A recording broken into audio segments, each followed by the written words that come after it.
मैंने देखा कि एक व्यापारी को तकलीफ आती है कि उसको बिजनेस बड़ा तो करना चाहता है पर जानता नहीं, उसके पास जानकारी नहीं है। इसके लिए मैंने कई affordable problem solving short term courses launch किए हैं 2 महीने 3 महीने के, क्योंकि हमने आप सबसे मुलाकात करी अपने यूट्यूब चैनल के थ्रू और अपने इवेंट्स के थ्रू, जहां आपने मुझे अपनी नीड, इंटरेस्ट, कंसर्न, एक्सपेक्टेशन बताए। वर्किंग कैपिटल एक बहुत बड़ी तकलीफ है। क्या है वर्किंग कैपिटल? पहले इसको जरा समझते हैं कि बिजनेस फेल क्यों हो जाता है। देखिए, पहली चीज, अगर आपको कैश मैनेज नहीं करना आया अपने बिजनेस में, आप day to day operations manage नहीं कर पाएंगे। आपकी इन्वेंट्री और इक्विपमेंट पे अगर आपको और पैसा लगाना है, आप नहीं कर पाएंगे, नया प्रोडक्ट नहीं खरीद कर पाएंगे, और पैसा कलेक्शन में ध्यान चला जाएगा। यार पैसा आया नहीं, उधारी चला गया, पैसा कैसे निकाल करके लाऊं, सेल्स कैसे बढ़ानी है, इससे ध्यान हट करके पैसे की कमी पे ध्यान ज़्यादा चला जाएगा। थोड़ा सा भी एक साइक्लिकल या थोड़ा सा भी सीजनल या एक सिचुएशनल इंपैक्ट आया ना आपके बिजनेस पे, एक दर्दनाक मौत के चलते आपका बिजनेस बंद हो जाएगा, पेनफुल डेथ हो जाएगी। कभी कभार एक बड़ी ग्रोथ अपॉर्चुनिटी आती है, लेकिन आपको फाइनेंस हैंडल करना नहीं आया था ठीक ढंग से, उसके कारण एक बड़ी ग्रोथ अपॉर्चुनिटी आप मिस कर जाते हैं। ट्रेड डिस्काउंट्स आपको नहीं मिलते, कैश हाथ में रहना चाहिए। क्या होता है ये वर्किंग कैपिटल का बिजनेस?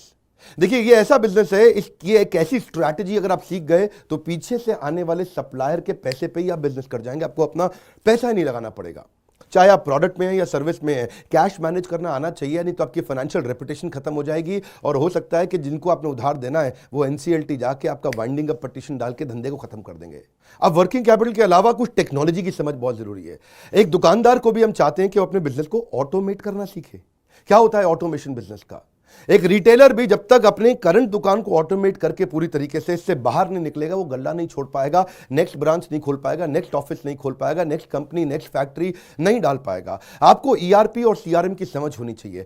टेक्नोलॉजी क्या होती है मेरे बिजनेस के अंदर, कौन सी टेक्नोलॉजी चाहिए, मैं कैसे सर्विसेज और प्रोक्योरमेंट को कंट्रोल कर लूं, मैं कैसे पेमेंट मेरी किसको देनी है, किससे लेनी है। मेरे पास एक शीट पे हर समय पता होना चाहिए मेरा एक्सपेंडिचर कितना हुआ है, कितना स्टॉक फालतू पड़ा हुआ पीछे, इन्वेंट्री कितनी पड़ी है, मेरी कॉस्टिंग क्या है, प्राइसिंग क्या है, मार्जिन कितने हैं, वेस्टेज कितनी हो रही है, मेरा कैश फ्लो के ऊपर मुझे टैक्सेशन की क्या तैयारी करनी है, बैंक की ट्रांजैक्शंस क्या हो रही हैं, मेरे को कैसे अपनी सेल्स का प्रोजेक्शन डालना है, इंसेंटिव को कैसे डिस्ट्रीब्यूट करना है, डिस्ट्रीब्यूटर से कैसे डील करना है, फ्रेंचाइजी को कितना पैसा देना है, कितना लेना है, सारी चीज एक शीट पे, सीआरएम और ईआरपी। इसके ऊपर हमने एक छोटा कोर्स बनाया, एक ऐसा कोर्स जो कि 2 महीने में आप सीख सकते हैं, कहीं पे भी बैठ के, किधर भी, अपनी कन्वीनियंस, अपनी ईज के मुताबिक।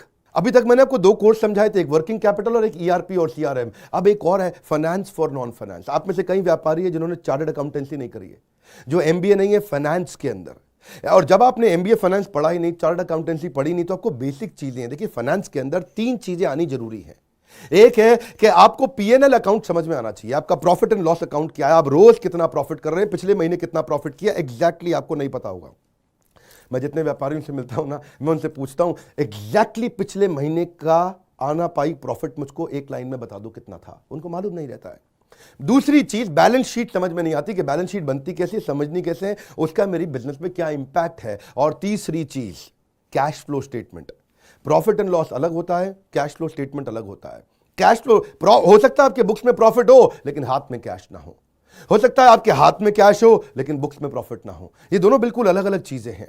तो आपको profit and loss account, balance sheet और कैश फ्लो स्टेटमेंट, ये तीनों क्या आपको समझनी जरूरी है? अरे हर व्यापारी को समझनी जरूरी है। आपको, आपके लिए हमने इस प्रोग्राम को बनाया जिससे आप अपनी कॉस्ट ऑफ बोरोइंग को समझ सकते हो कि मार्केट से जो पैसा ले रहे हो वो कितने रुपए का पड़ रहा है, उसका बिजनेस पे कितना इंपैक्ट आ रहा है। अगर आपकी कॉस्टिंग ठीक नहीं है, प्राइसिंग कभी ठीक नहीं हो सकती। कॉस्टिंग क्या होती है? एक आपने जूस की बोतल बेची, एक्चुअली वो बोतल बनाने में कॉस्ट कितनी आ रही है, तो वो एक पर यूनिट कॉस्टिंग कैसे निकाली जाती है। साधारण हिंदी भाषा में लोगों को सिखाने वाला कोई कोर्स एग्जिस्ट ही नहीं करता था। कई मैंने छोटे छोटे ऐसे कोर्सेज बनाए हैं, और कैसे हिंदुस्तानी व्यापारियों को मद्देनजर रखते हुए उनकी प्रॉब्लम्स को इकट्ठा करके, इसलिए हमने इसको नाम दिया है प्रॉब्लम सॉल्विंग कोर्सेज। इसमें रियल एग्जांपल्स डाले हैं, इसके अंदर केस स्टडी डाली हैं, इसके अंदर इंप्लीमेंटेशन के लिए आपको हमने असेसमेंट्स दिए हैं, एनिमेशन हर वीडियो के अंदर डाल दिया, रीडिंग मटेरियल डाल दिया ताकि रीइंफोर्समेंट हो जाए। आपको जब मन करे तब एक्सेस करो, आप जाके रीविजिट करो, फिर से जाके रीबिल्ड करो अपनी अंडरस्टैंडिंग को दोबारा पढ़ के। और मैंने ही खुद मिल करके अपने बेस्ट देश के ट्रेनर्स के साथ इन सारे कंटेंट को तैयार कराया है।